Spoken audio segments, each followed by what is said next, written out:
నమస్తే BCN news కి స్వాగతం। నా పేరు నీలిమ। ముందుగా ముఖ్యాంశాలు। జనసేనలో చేరిన వైసీపీ నేతలు క్రమశిక్షణకు కట్టుబడి ఉండాలి। ప్రజా సంక్షేమానికి ప్రథమ ప్రాధాన్యత ఇవ్వాలన్న జనసేన ప్రధాన కార్యదర్శి నాగబాబు సూచన। ప్రజా ఫిర్యాదుల పరిష్కార వేదికలో అందిన అర్జీలను సానుకూల దృక్పథంతో పరిష్కరించాలి। అధికారులను ఆదేశించిన కాకినాడ జిల్లా జాయింట్ కలెక్టర్ రాహుల్ మీనా। మహేష్ రెడ్డి ఆత్మహత్యపై సిబిఐ విచారణకు మీరు సిద్ధమా? పరిటాల శ్రీరామ్కు రాప్తాడు మాజీ ఎమ్మెల్యే తోపుదుర్తి ప్రకాష్ రెడ్డి సవాల్।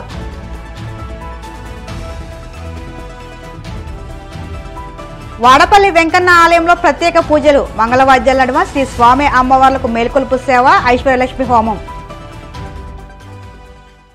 జనసేనలో కొత్తగా చేరేవారు క్రమశిక్షణకు కట్టుబడి ఉండాలని, ముఖ్యంగా వైసీపీ నుంచి వచ్చేవారు వారి వ్యక్తిగత అజెండాలు వదిలిపెట్టి ప్రజా సంక్షేమానికి ప్రథమ ప్రాధాన్యం ఇవ్వాలని జనసేన ప్రధాన కార్యదర్శి కొణిదెల నాగబాబు సూచించారు। మంగళగిరిలోని పార్టీ కార్యాలయంలో పీలేరు, పుంగనూరు, చంద్రగిరి, నందిగామ నియోజకవర్గాలకు చెందిన పలువురు వైసీపీ నాయకులు జనసేనలో చేరారు।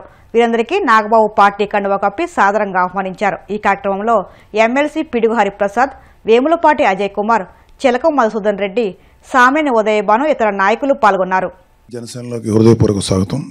మీరందరూ మీ నేపథ్యం, మీరు ఏ పార్టీ నుంచి వచ్చారో, లేకపోతే అసలు ఏ పార్టీ లేకుండా ఫస్ట్ టైం చేరుతున్నారా, ఎన్నిటి మీద నేను మాట్లాడదలుచుకోలేదు। ఖచ్చితంగా జనసేన పార్టీ అంటే ఒక ఖచ్చితమైన డిసిప్లిన్ ఉంటుంది।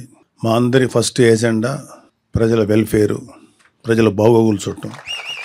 ఇది మాకు మా నాయకుడు శ్రీ పవన్ కళ్యాణ్ గారు చాలా గట్టిగా నేర్పించినటువంటి పాఠం। లేకపోతే ఆయన ఆశయాలు మా మీద బాగా పనిచేసి ఇలా చేశారు। వారి అడుగుజాడలను మేము అందరూ నడుస్తున్నాం। సో మీ ఫస్ట్ ప్రయారిటీ ఎవరైతే జనసేనలో చేరబోతున్నారో, మీ ఫస్ట్ ప్రయారిటీ మనల్ని నమ్ముకోనో లేకపోతే అవసరంలో ఎవరైనా ఉన్నారో వాళ్ళకి మన శాయశక్తుల ఎంతవరకు సర్వీస్ చేయాలో అది ఆలోచించాలి। జనసేనలో చేరుతున్నాం, ప్రభుత్వంలో మనం ఉన్నాం కాబట్టి జనసేనలో చేరి మనం కూడా అడ్వాంటేజ్ పొందాం అనుకుంటే, మేబీ ఎవరికైనా ఏదైనా అవసరం ఉండి ప్రభుత్వం వైపు ఉంటే అది డెఫినెట్గా చేస్తాం। కానీ కేవలం నాకు ఏం జరుగుతుంది, నాకేం చేసుకోవాలనే ఆలోచనతో మీరు ఎవరైనా ఉంటే మాత్రం అలాంటి ఆలోచనలు దయచేసి పక్కన పెట్టండి। అంతకుముందు మీరున్న ఏ పార్టీలు ఉన్నారో నాకు తెలియదు, మిమ్మల్ని ఎవరిని అడగదలుచుకోలేదు। కానీ వైసీపీ నుంచి వచ్చే ఎవరికైనా సరే ముందు చెప్పాల్సింది ఏంటంటే సెల్ఫ్ పక్కన పెట్టండి, మనం ఏం చేయగలుగుతాం అదే ముఖ్యం। అలాగే పార్టీ వాల్యూస్ని, ప్రెసిడెంట్ గారి యొక్క ఐడియాలజీని, ఆయన యొక్క ఆలోచనల్ని ప్రజల్లో తీసుకెళ్లగలటం అనేది మనందరి బాధ్యత। సో ఇక్కడ ఎక్కడ కూడా వ్యక్తిగత ప్రిఫరెన్సెస్ కానీ నాకేంటి అనే ఆలోచనలు కానీ తావలేదు। మనం ఏం చేయగలుగుతాం, ప్రజలకి అవసరం వచ్చినప్పుడు అధికారం మన చేతిలో ఉంది కాబట్టి తద్వారా ఏమన్నా మంచి పనులు చేయగలుగుతామా ఫస్ట్ దృష్టి దీని మీద పెట్టండి। మేమందరం కూడా గత 10 ఏళ్ళు దాటిపోయింది జనసేనలో చేరి। మేము ఎప్పుడు కూడా ఈ స్టేజ్ మీద ఉన్నటువంటి నాయకులందరం కూడా సెల్ఫ్ ఏంటి, మాకు వ్యక్తిగతమైన ప్రయోజనం ఏంటి అని ఎప్పుడు ఆశించలేదు, కనీసం అడగను కూడా అడగలేదు। నాయకుడు ఏదైనా చెప్తే దాన్ని చేసుకుంటూ వెళ్ళటమే తప్ప మాకు వేరే ఆలోచన కూడా లేదు అయినా పలానా పని మీరు చేయండి, లేకపోతే ఈ బాధ్యత అప్పగిస్తే ఆ బాధ్యత ప్రకారం చేసుకెళ్ళటం తప్ప మాకు వ్యక్తిగతమైనటువంటి ఎటువంటి ప్రిఫరెన్సెస్ లేవు। మేము ఇంకేదన్నా ఎవరికన్నా అవసరం ఉంది, వీళ్ళకి పలానా పని చేయాలి, పాపం ఎవరో ఒక ఇష్యూస్ ఉన్నాయి, వాళ్ళ మీద అన్యాయంగా ఏదో జరిగింది, అలాంటివి ఏమన్నా ఉంటే అప్పుడు ఖచ్చితంగా అది పెద్ద విషయం అయితే ప్రెసిడెంట్ గారి దగ్గరికి తీసుకెళ్తాం। లేదు అంటే మా స్థాయిలో చేయగలిగినంత వరకు చేసి వాళ్ళకి ఉపయోగపడటానికి ప్రయత్నిస్తాం। అలాగే జనసేనలో మీరందరూ కూడా బాధ్యతతో కనుక వ్యవహరిస్తే మంచి నాయకులు కాగలుగుతారు। జనసేనకు ఉన్నటువంటి ఒకే ఒక పెద్ద ప్లస్ ఏంటంటే జనసేనలో పనిచేసే ప్రతి ఒక్కళ్ళు కూడా అత్యున్నతమైన స్థానానికి వెళ్ళడానికి ఈ పార్టీ సరైనటువంటి అవకాశం కల్పిస్తుంది। ఎవరైనా సరే పవన్ కళ్యాణ్ గారు లాగా ఇంకా భవిష్యత్తులో ఆయన అత్యున్నతమైనటువంటి శిఖరాలు చేరాలని అందరూ తెలుసు। మీరు ఎవరైనా సరే ఏ స్థాయికైనా వెళ్ళొచ్చు। ఇక్కడ మావాడ, మా ఇంటి కురోడా, లేకపోతే మా అన్నయ్య, మా తమ్ముడు, అవన్నీ సెకండరీ। సో మేము ఎప్పుడు కూడా ఎటువంటి స్వార్థపూరితమైన ఆలోచనలు లేకుండా పనిచేసాం కాబట్టి ప్రతి వాళ్ళకి అవకాశం ఉంటుంది। ఇక్కడ ప్రతి వాళ్ళు మంచి స్థాయికి చేరడానికి సరైనటువంటి అవకాశం జనసేన కల్పిస్తుంది, ప్రొవైడెడ్ మీరు నిజాయితీగా నిస్వార్థంగా ప్రజలకు సేవ చేస్తే మీకు తెలియకుండానే మీరు మంచి పొజిషన్స్కి వెళ్తారని చెప్పి నేను నమ్ముతున్నాను। సో మీరందరూ కూడా మంచి సేవ చేయండి। అలాగే ఎటువంటి కాంట్రవర్సీస్ కానీ గొడవలు కానీ వెళ్ళకండి। పార్టీ అధిష్టానం ఇలా ఉండండి, ఇలా చేయండి ఆదేశిస్తే దాని ప్రకారం చేయాలి తప్ప వ్యక్తిగతంగా మన నిర్ణయాలకు కానీ అవి కానీ పార్టీ మీద రుద్దకుండా పార్టీ ఆలోచనల్ని, పార్టీ ఆశయాలను మాత్రమే ప్రజల్లో తీసుకెళ్ళాలి। ప్రజా ఫిర్యాదుల పరిష్కార వేదికలో అందిన అర్జీలను నిర్ణీత గడువులోగా పరిష్కరించాలని కాకినాడ జిల్లా జాయింట్ కలెక్టర్ రాహుల్ మీనా అధికారులను ఆదేశించారు. ప్రజా సమస్యల పరిష్కార నిమిత్తం రాష్ట్ర ప్రభుత్వం ప్రతిష్టాత్మకంగా నిర్వహిస్తున్న పీజీఆర్ఎస్ కార్యక్రమం కాకినాడ కలెక్టరేట్ వివేకానంద హాల్లో జరిగింది. ఈ కార్యక్రమంలో జాయింట్ కలెక్టర్ రాహుల్ మీనా, జిల్లా రెవెన్యూ అధికారి జె వెంకట్రావు ఇతర అధికారులతో కలిసి జిల్లా నలుమూల నుంచి వచ్చిన ప్రజల నుంచి వినతులు, అర్జీలను స్వీకరించారు. ఈ అర్జీలను ఆయా శాఖల అధికారులకు సూచిస్తూ వాటిపై సమగ్రమైన సంతృప్తికరమైన పరిష్కారాలు అందించాలని అధికారులను ఆదేశించారు. అనంతపురం జిల్లాలో మహేష్ రెడ్డి అనే యువకుడి మృతి విషయంలో తనపై వస్తున్న రాజకీయపరమైన ఆరోపణలపై వైసీపీ మాజీ ఎమ్మెల్యే తోపుదుర్తి ప్రకాష్ రెడ్డి క్లారిటీ ఇచ్చారు. టీడీపీ నాయకుడు పరిటాల శ్రీరామ్ చేసిన కామెంట్స్పై మండిపడ్డారు. అనంతపురం రూరల్ మండలం సోములదొడ్డి సమీపంలో రైలు కింద పడి ఆత్మహత్య చేసుకున్న తిమ్మిరెడ్డి మహేశ్వరరెడ్డి తన గ్రామానికి చెందినవాడని తెలిపారు. గ్రామంలో ఉన్న యువత చెడు మార్గంలో తిరగకూడదనే ఉద్దేశంతో నేరం చట్టం అంటే తెలియకుండా వ్యవహరిస్తుండటంతో తన సోదరుడు సర్ది చెప్పే ప్రయత్నం చేశాడని, కానీ అతను వ్యక్తిగత ఇబ్బందులతో బలవన్మరణానికి పాల్పడితే దీన్ని రాజకీయం ఎందుకు చేస్తున్నారో అర్థం కావడం లేదన్నారు. అతని మృతికి మేము కారణమని పరిటాల శ్రీరామ్ ఆరోపించడం సరికాదన్నారు. మహేష్ రెడ్డి ఆత్మహత్యపై సీబీఐ విచారణకు మేము సిద్ధం, మీరు సిద్ధమా అని పరిటాల శ్రీరామ్కు ఆయన సవాల్ విసిరారు. చాలా మంది ఉన్నారు. ఇప్పుడు ప్రజాస్వామ్యం, ఇది ప్రజాస్వామ్యంలో నా దగ్గరికి వచ్చేవాళ్ళు కేవలం నా దగ్గరికి వస్తారని ఏమి ఉండదు. ప్రకాష్ రెడ్డి దగ్గరికి వచ్చి పోయినవానికి నీకేం చేసినాడప్ప ప్రకాష్ రెడ్డిని అడిగేవాళ్ళు చాలామంది ఉంటారు. ఒక తెలుగుదేశం పార్టీ అధికారంలో వచ్చిందే మా మీద హేట్రేడ్ని ప్రచారం చేసుకుంటా, తప్పుడు ప్రచారం చేసుకుంటేనే వాళ్ళ అధికారంలోకి వచ్చింది. లేకుంటే వాళ్ళ అధికారంలోకి వచ్చింది వాళ్ళ గొప్పతనం చూసి ఏం కాదు. ఇంకా ఇప్పుడు కూడా ఇట్లాంటి వాళ్ళు చాలామంది ఉన్నారు. ఇది ఇంత తెలుగుదేశం పార్టీ బీటీఎం అనేది ఉంది మన రాప్తాడులో. అనంత వెంకటరామరెడ్డి దగ్గర 5 ఏళ్ళు అధికారంలో ఉన్నప్పుడు ఆయన దగ్గర తిరిగిన వాళ్ళు నాకు మా కాన్స్టిట్యున్సీ వాళ్ళు నాకు ఎలక్షన్లో అగెనెస్ట్ చేసినారు. ఎరిసామిరెడ్డి దగ్గర ఉండేవాళ్ళు నాకు ఎలక్షన్లో అగెనెస్ట్ చేసినారు. ఇప్పుడు వీళ్ళందరూ పోయి ఇప్పుడు మాధవ్ దగ్గర చేరినారు. వాళ్ళందరినీ కూడా మీరు చేర్చుకోమంటున్నాం. పరిటాల శ్రీరామ్ని సందర్భంగా చేర్చుకొని మీ దగ్గర పెట్టుకుంటేనే ప్రొటెక్షన్ ఉంటుందేమో. వాళ్ళల్లో కూడా ఫ్యాక్షన్ ఉన్నవాళ్ళు, క్రైమ్ బ్యాక్గ్రౌండ్ ఉన్నవాళ్ళు ఉన్నారు. వాళ్ళకి రేపొద్దున ఏం జరిగినా మళ్ళీ మా మీద కేసులు పెడతావా పరిటాల శ్రీరామ్? వాళ్ళందరినీ నీ దగ్గరే చేర్చుకో, నీ దగ్గరే పెట్టుకొని నువ్వు ప్రొటెక్ట్ చేసుకో, లేదా నువ్వే వాళ్ళనే ముందరనే పెట్టి రాజకీయం చేసుకో. ఎందుకంటే రేపొద్దున వాళ్ళకి ఏం నష్టం జరిగినా కూడా వాళ్ళందరికీ దాంట్లో రౌడీ షీట్లు ఉండేవాళ్ళు ఉన్నారు, క్రిమినల్ కేసులు ఉన్నారు, చాలా రకరకాల వాళ్ళు ఉన్నారు. పోయి అమాయకుని దగ్గర చేర్చినారు అతన్ని. ఇప్పుడు వాళ్ళందరినీ కూడా మళ్ళీ మీ పార్టీలోకి తీసుకొని ప్రొటెక్ట్ చేసుకోనైనా మళ్ళీ కూడా వాళ్ళు ఏదైనా సూసైడ్ చేసుకున్నా, వాళ్ళని ఎవరైనా చంపినా మళ్ళీ మా మీద నిందేసేటువంటి ప్రయత్నం చేయొద్దు బాబు, ఈరోజే హెచ్చరిస్తాను. ఎందుకంటే ఇప్పుడు వాళ్ళు మా ఊర్లో మా ఇంటికి దగ్గరలో ఉండేవాళ్ళు ఫోన్ చేసి మాట్లాడాల్సిన పనిలే, ఇంటికాడికి పిలిపించుకుంటే వస్తారు. మా ఊర్లో తెలుగుదేశం పార్టీ వాళ్ళు కూడా మా ఇంటికాడికి వస్తారు, భోంచేస్తారు, పోతారు. ఊర్లో ఏదైనా గ్రామంలో మంచి కార్యక్రమం జరగాలంటే మా ఇంటికాడ నుంచి మొదలు పెడతారు. మాకు ఆ పెద్దరికం ఉంది. మేము అని ఫోన్ చేసి బెదిరించాల్సినంత అవసరమేముంది? అపోహలు కల్పించినవి చెప్తాను కదా, మా దగ్గర బీటీఎంలు ఉన్నాయని. బీటీఎం కల్పించిన అపోహలు, బీటీఎం కల్పించినటువంటి వాని మైండ్ బ్రష్ చేసినారు. దాన్నే వాళ్ళని దగ్గర పిలుచుకొని కూడా వానికి అర్థమయ్యేటట్టు చెప్పినాం. రా నాయన, పనులు చేసుకుంటే డబ్బులు వస్తాయి, పెట్టుబడులు పెట్టుకోవాలా, పనులు చేసుకోవాలా, నీకు పనులు ఇప్పిస్తాము, బ్యాంకులో అప్పు ఇప్పిస్తాము అని పామిడి వీరాంజనేయులు ఫోన్ చేసి చెప్పడం జరిగింది. సెంట్రల్ బ్యాంకులో అప్పు ఇమ్మని చెప్పి. బతుకుతారు అంటే ఇట్లనే ఉంటుంది నాయన, ఈజీ మనీ రాదు. ఎవరైనా ఈజీ మనీ వస్తుంది, వాళ్ళని బెదిరిస్తే వస్తుంది, వీళ్ళని ఎక్స్టార్షన్ చేస్తే వస్తుంది అంటే కేసులు వస్తాయి బాబు, ఏం రావని కూడా చెప్పినాం. వాడు మా పిల్లోడు, వాడిని సంపాలా పెట్టాలా అనేటువంటి ఆలోచన మాకెందుకు వస్తుంది?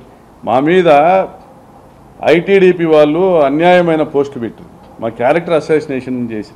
పరిటాల శ్రీరామ్ మాట్లాడారు, పరిటాల సునీత మాట్లాడారు, చంద్రబాబు నాయుడు మాట్లాడారు, వీళ్ళ దగ్గర ఉన్నటువంటి చెంచాలు మాట్లాడారు. మేము ఎంతమందిని చంపాలి ఆ రకంగా పోస్ట్ పెట్టిన వాళ్ళని చంపడం అంటే? ఈ రోజుకైతే మా పిల్లోడు చనిపోయినాడు, వాడు సూసైడ్ చేసుకున్నాడు. ఫ్రెండ్స్ని, మన గర్ల్ ఫ్రెండ్స్ని అందరినీ కూడా విచారించండి. టోటల్గా టెక్నికల్ ఎంక్వైరీ చేయమంటున్నాం. లేమెన్ కామెంట్స్ ఎవరైనా చేయొచ్చు. ఫోన్ మాట్లాడుతుంది, phone will give all the evidences, WhatsApp chat will give all evidences, Facebook post will give all evidences. మాకు వానికి వెరీ మైన్యూట్ మినిమం కాంటాక్ట్స్, మాకు వానికి మినిమం కాంటాక్ట్. నేను కూడా ఫస్ట్ టైం ఒకసారి చూసినాను అంతే. వాళ్ళ నాయన అయితే మావాడే. పరిటాల సునీత మీద చెప్పులేసిన కేసులో ప్రధాన ముద్దాయి మల్రెడ్డి. పరిటాల శ్రీరాము బండ్ల మీద రాళ్ళేసి పరిటాల శ్రీరామ్ తరిమి కొట్టిన కేసులో కూడా ప్రధాన ముద్దాయి వాళ్ళ ఆయన మల్రెడ్డి మావాడే. ఎలక్షన్లకు ముందు కూడా 2 నెలల వరకు కూడా వాళ్ళు మా దగ్గరికే వచ్చినారు. వాళ్ళు పోయినారని నిన్న చెప్తా అంటే వింటున్నాం. మాకు తెలియదు కదా ఎంతమంది యువతలు పోయి పని చేసినారు, ఎంతమంది యువతలు పోయి. ఇట్లా ఒక్కోసారి ఎగ్జిబిట్ చేసి వీళ్ళు మాకు పని చేసినారు అనేసి వాళ్ళు చచ్చిపోయినప్పుడు చెప్పే బదులు ఒకటేసారి వీళ్ళంతా మాకు పని చేసినారని చెప్తే పోతుంది కదా, అక్కడికి ప్రొటెక్ట్ కాబడతారు కదా. మీరే చంపి కేసులు మా మీద పెడితే టీడీపీ బీటీఎం ఎవరైతే ఇక్కడ మా అనంతపురం టౌన్లో ఉన్న లీడర్ల దగ్గర పార్క్ చేయబడినారో వాళ్ళని మీరే చంపి మా మీద కేసులు కడితే. కోనసీమ తిరుమలగా వదిలుతున్న వాడపల్లి శ్రీ వెంకటేశ్వర స్వామి ఆలయంలో మంగళవారం ప్రత్యేక పూజలు వైభవంగా నిర్వహించారు. మంగళవాద్యాల నడుమ శ్రీ స్వామి అమ్మవార్లకు మేలుకొలుపు సేవ నిర్వహించిన అనంతరం ఐశ్వర్యలక్ష్మి హోమాన్ని జరిపించారు. అర్చకులు శ్రీ స్వామి అమ్మవార్ల వసంత మండపంలో అష్టోత్తర పూజలు నిర్వహించగా ప్రత్యేక అలంకారంలో ఉన్న స్వామిని దర్శించుకుని భక్తులు తరించిపోయారు.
गंगा भवान नाम मानस भैरवान गोत्रस्य विजय भास्कर नाम गीतावान नाम भैरवान गोत्रस्य राकेश नाम देवी सत्य नाम काश्यप गोत्रस्य श्रीबाब नाम शांति नाम मार्कंडेय गोत्रस्य साई कृष्ण नाम साई दुर्गा नाम नागेश्वर नाम कुमारी नाम श्रीबाल गोत्रस्य मुच्चाल प्रसाद नाम अनुज नाम काश्यप गोत्रस्य श्री भास्कर मानस जम्बो वर्ष गोत्रस्य नाग मनोज कुमार नाम बाला सरस्वती नाम भैरवान गोत्रस्य देवी सत्यनारायण नाम यशोद नाम भैरवान गोत्रस्य शिवकुमार नाम भैरवान गोत्रस्य रामबाबु नाम धर्मक्षी नाम.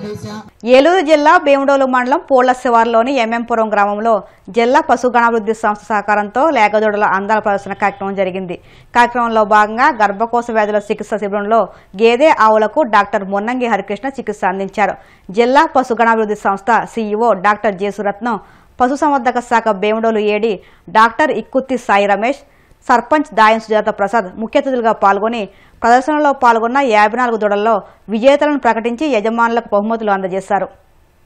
లేగదూడల ప్రదర్శన మరియు గర్భకోశ వ్యాధులకి డబ్బులకి మందులు అన్ని ఇవ్వడం జరిగింది. ఇక్కడ ప్రధానంగా రైతు సోదరులందరికీ కొన్ని విషయాలు తెలియజేశాము. వాళ్ళ పెంపకంలోను వాటి యొక్క ఆరోగ్య పరిస్థితుల్లోనూ చాలా వరకు కొత్త విషయాలన్నీ తెలుసుకున్నారు. ఇంకా బాగా వాళ్ళని మంచి విషయాల్లో మా పశు సంవర్ధక శాఖలో వచ్చినటువంటి గొప్ప మార్పులు వాళ్ళకి తెలియజే ఈ యొక్క క్యాంపులో మంచి మందులు మేము ఇస్తున్నాము. ఏంటంటే మంచి కాల్షియం అరుకులు, ఇంకా అనేకమైన పేలు మందులు, ఇంకా మనకి ఉన్నటువంటి మినరల్ మిక్చరు ఇవన్నీ మేము ఇచ్చి వాళ్ళని ప్రోత్సహిస్తున్నాము. లేగదూడల ప్రసన మరియు గర్భకోశ వ్యాధుల క్యాంపు ఇక్కడ నిర్వహించబడినది. లేగదూడల పెంపకం వలన ఈనాటి లేగదూడలే రేపటి గేదెలు అని ఆనుడు ఉంది. కావున మేము ఈ లేగదూడలు మంచి లేగదూడలకి ఫస్ట్, సెకండ్, థర్డ్ ప్రైజు మరియు కన్సలేషన్ ప్రైజు ఇచ్చి వాటిని ప్రోత్సహించి వాటికి బహుమతులు ఇచ్చినాము. దాంతోపాటు వాటికి కాల్షియము, లివర్ టానిక్లు ఇచ్చాము. ఎందుకంటే ఈ కాల్షియం ఇవ్వటం వల్ల వాటికి బలం వచ్చి బాగా గ్రోత్ వచ్చి బాగా పెంపొందుతాయి. అందుకని వాటికి ఇవన్నీ ఇచ్చాము. అలాగే గర్భకోశ వ్యాధుల్లో డాక్టర్ మున్నంగి హరికృష్ణ ఇక్కడ క్యాంపు నిర్వహించారు. వారు చాలా ఎక్స్పోర్ట్ పేయి దూడలకి మళ్ళీ సూడి కాని వాటికి రిపీట్ బ్రీడర్స్కి వాటికి అన్నిటికీ పరీక్షించి వాటికి మందులు ఇచ్చి వాటిని అన్ని నివారించి చేసినారు. కావున ఈ గ్రామ ప్రజలందరికీ అందరికీ కృతజ్ఞతలు చెప్తున్నాము. ఇప్పుడు కాసేపు ప్రకటనలు.